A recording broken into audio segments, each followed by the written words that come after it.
Avant de commencer à programmer en PHP, il va falloir que l'on installe sur nos machines des programmes qui leur permettront de comprendre le code en langage PHP. Parce que oui, par défaut, nos machines ne comprennent pas le PHP. Alors, les programmes qu'on va devoir installer s'appellent soit WAMP si on est sur Windows ou MAMP si on est sur Mac. Mais dans tous les cas, ce sont des packages qui nous permettront d'installer automatiquement des sous-programmes qui sont indispensables. Apache, PHP et MySQL que l'on va utiliser dans toute la suite du cours. Et puis, nous finirons par installer un éditeur de texte qui nous sera indispensable pour programmer en PHP. Allons-y. On va vouloir installer des outils maintenant pour commencer à développer en PHP. Parce que notre machine, pour l'instant, ne connaît pas PHP, il va falloir installer ces programmes qui lui permettront de comprendre le langage PHP. Et puis, on va devoir aussi installer des outils pour développer directement en PHP. Alors, ces programmes dont on va avoir besoin, quels sont-ils? Eh bien, le premier, au risque de vous surprendre, c'est un navigateur web pour évidemment regarder notre site web en PHP.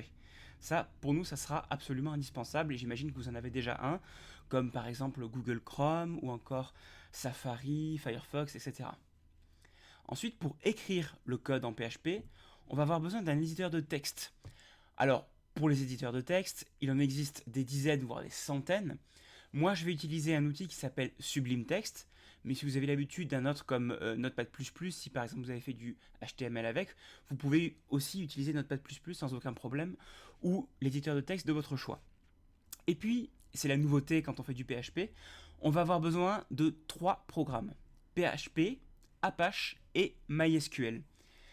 Ces 3 outils sont indispensables pour la suite de ce cours. PHP parce qu'il permet de comprendre le langage PHP, Apache parce que c'est un serveur web qui va nous permettre de répondre aux requêtes quand on va sur notre site web avec le navigateur web. Et MySQL qui est le moteur de base de données qui nous permet de stocker des informations qu'on n'utilise pas tout de suite mais qu'on utilisera un peu plus tard dans ce cours. Alors comme il est courant d'installer ces 3 programmes à la fois, on a fait des packages qui rassemblent ces 3 programmes. Selon si vous êtes sous Windows, Mac ou Linux, vous pourrez utiliser WAMP, MAMP ou XAMPP.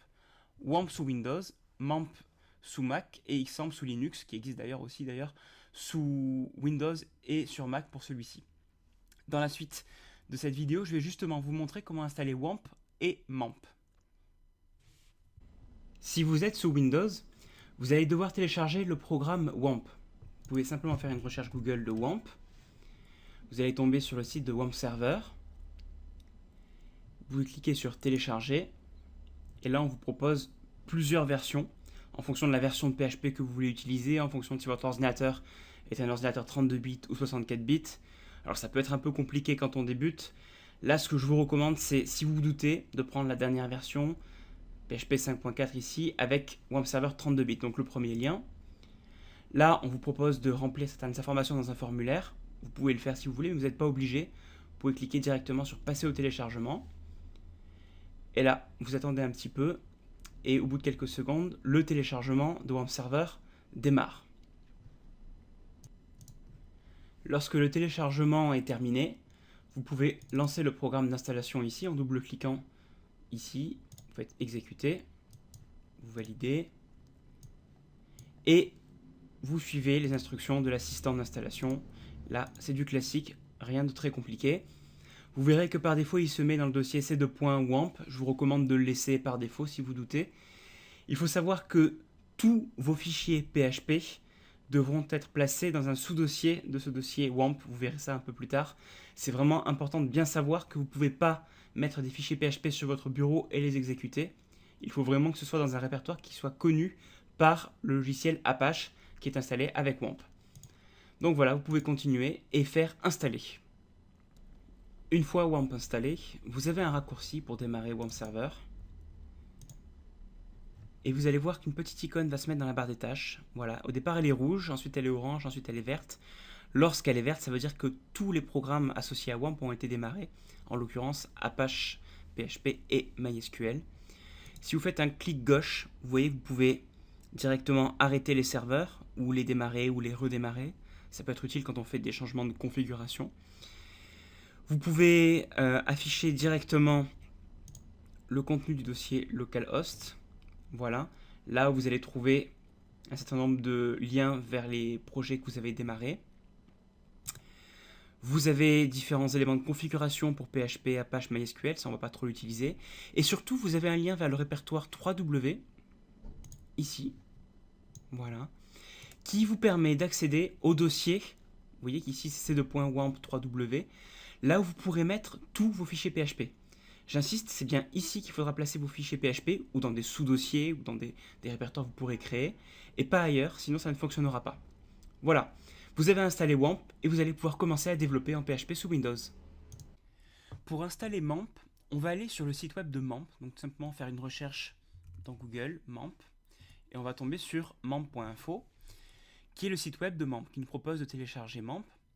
Alors il y a deux versions, une version gratuite et une version professionnelle. Et dans ce qui nous concerne, la version gratuite sera amplement suffisante. Donc on va la télécharger, download. Et on va cliquer ici sur ce bouton pour le télécharger. Voilà, download. Et là, le programme MAMP commence à se télécharger.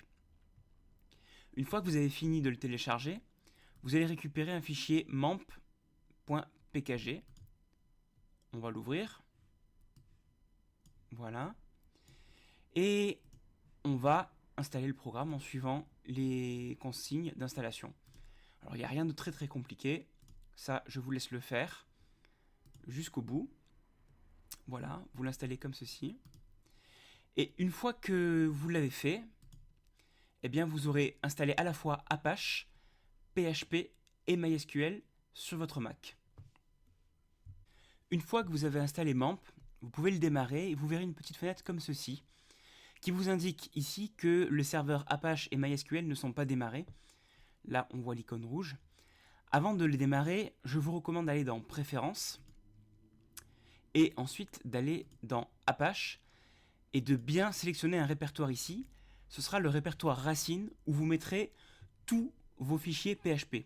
Et attention, c'est très important parce que contrairement à un HTML, vous ne pourrez pas mettre vos fichiers PHP où vous voulez sur votre machine.